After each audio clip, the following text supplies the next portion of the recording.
बोलो, शुरू करें।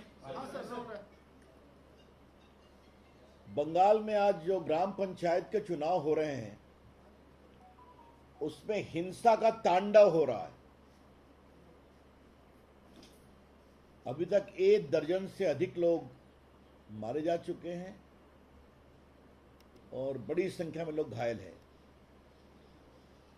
ममता जी, आपने अपने बंगाल को कहां पहुंचा दिया? एक समय बंगाल लोकतंत्र की जननी थी, राष्ट्रीय जागरण का केंद्र था। सुभाष चंद्र बोस का बंगाल, गुरुदेव रविन्द्रनाथ टैगोर का बंगाल, ईश्वरचंद विद्यासागर का बंगाल। कोई चुनाव होगी तो लाश गिरना जरूरी है क्या? और ममता जी, मुझे आपसे एक सवाल पूछना है कि पहले बिहार सहित बाकी प्रदेशों में भी बहुत लाशें गिरती थी, अब तो चुनाव आयोग की सख्ती के कारण वो काफी कम हो गया। आपके यहां भी लोकसभा के चुनाव होते हैं तो चुनाव आयोग की सख्ती के कारण हिंसा थोड़ी कम होती है, लेकिन जब आपकी सरकार ग्राम पंचायत का चुनाव करवा रही है तो क्या हो रहा है और कितने लोग मारे जाएंगे, क्यों मारे जाएंगे?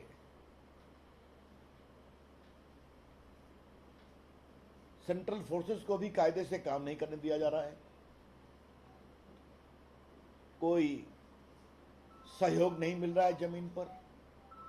ममता जी की पुलिस एक प्रकार से पॉलिटिकल आउटफिट के रूप में काम करती है, क्योंकि मुझे मालूम है कि जो कुछ ईमानदार प्रभावी पुलिस वाले हैं उनको उचित प्रोत्साहन नहीं मिलता या काम करने नहीं दिया जाता। ममता जी, आपकी पार्टी के लोग भी मारे जा रहे हैं ना, क्योंकि आपके भी पार्टी के गुटों में काफी संघर्ष है, ऐसा हमें बताया गया है और यही जमीनी खबर भी है। लेकिन इस हिंसा के तांडव को कब रोकेंगे आप? It is very unfortunate. BJP condemns outright this reckless violence in Bengal in the gram panchayat election. Bharatiya Janata party आज के चुनाव में इस हिंसा के तांडव की भर्त्सना करती है। एक दूसरी महत्वपूर्ण बात हमें कहनी है कि जब पूरे देश में इलेक्ट्रॉनिक वोटिंग हो रही है तो ममता जी, आप बैलेट बॉक्स ले आई। आपके अंडर में जो चुनाव करवा रहे हैं, आप लोग के दबाव में बैलेट बॉक्स फिर आ गया। जो बैलेट बॉक्स अतीत हो गया था, बटन दबाइए इलेक्ट्रॉनिक वोटिंग मशीन पर, आपकी वोटिंग रिकॉर्ड होगी। अब आप बैलेट बॉक्स ले आई और फिर वही पुरानी परंपरा कि बैलेट बॉक्स को छीना, उठा के कहीं तालाब में फेंक दिया, किसी बैलेट बॉक्स में इंक डाल दिया ताकि जिसको जितने वोट मिले सब समाप्त हो जाए। ममता जी, आपकी सरकार के लोकतांत्रिक कमिटमेंट का टेस्ट हो रहा है। Mamata ji, the very democratic credentials of your government is under serious test. किस बात पर आप नरेंद्र मोदी के खिलाफ आरोप लगाती हैं? विपक्षी दलों को एक करने की बात करती हैं कि लोकतंत्र का हनन हो रहा है मोदी जी की सरकार में। लोकतंत्र का हनन ममता जी आपके सरकार में बंगाल में हो रहा है और सारी विपक्षी पार्टियां चुप हैं। कांग्रेस के लोग भी मारे गए हैं, वामपंथियों पर भी हमला हुआ है, लेकिन कमाल है, क्या वामपंथी पार्टियों के राष्ट्रीय नेता हों या कांग्रेस के राष्ट्रीय नेता हों, चुप हैं। ये है आपके दोहरे चरित्र। This is your double standard. बेबुनियाद आधारहीन आरोप लगाना नरेंद्र मोदी की सरकार के खिलाफ और अपने अगुवाई में बंगाल में खुलेआम हिंसा का तांडव करना, यह बहुत दुर्भाग्यपूर्ण है। हम एक ही बात कहना चाहेंगे, ममता जी, बंगाल की जनता देख रही है और जब कोई प्रदेश का मुख्यमंत्री हिंसा का तांडव करता है या करवाता है तो इसका संदेश यही जाता है कि जनता इनकी विदाई जल्दी ही करने वाली है।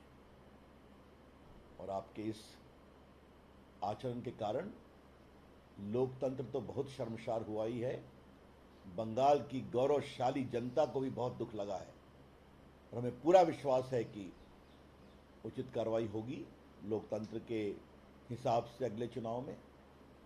लेकिन एक बात हम स्पष्ट अपील करना चाहेंगे कि काउंटिंग ठीक से होनी चाहिए और जिन लोगों ने चुनाव की प्रक्रिया को बाधित करने की कोशिश की है उनके खिलाफ सख्त से सख्त कार्रवाई की जाए। ये तो हम लोग खुद ही देखते हैं कि बहुत से उम्मीदवार तो सुरक्षा के घेरे में घर से भागे हुए हैं तो प्रचार नहीं कर पा रहे। ये बहुत पीड़ादायक है, बहुत दुर्भाग्यपूर्ण है और इसकी हम भर्त्सना करते हैं। Thank you. क्या सवाल है? ममता ने कहा था कि लोकतंत्र 2024 में मोदी सरकार आई, लोकतंत्र खत्म हो गया, अब वही लोकतंत्र को गिरला जा रहा है। ये सवाल आप ममता जी से पूछिए, मैंने उठाया है ऑलरेडी। जिस लोकतंत्र के खतरे की आशंका वो प्रधानमंत्री को लेकर आरोप के बारे में बोलती हैं मोदी जी के खिलाफ, वो खुद उनकी सरकार में क्या हो रहा है बंगाल में दिखाई पड़ रहा है। लोकतंत्र का खतरा ऐसी सरकारों से है जो लोकतंत्र का नाम लेते हैं और लोकतंत्र की सारी प्रक्रियाओं को समाप्त करने की कोशिश करते हैं।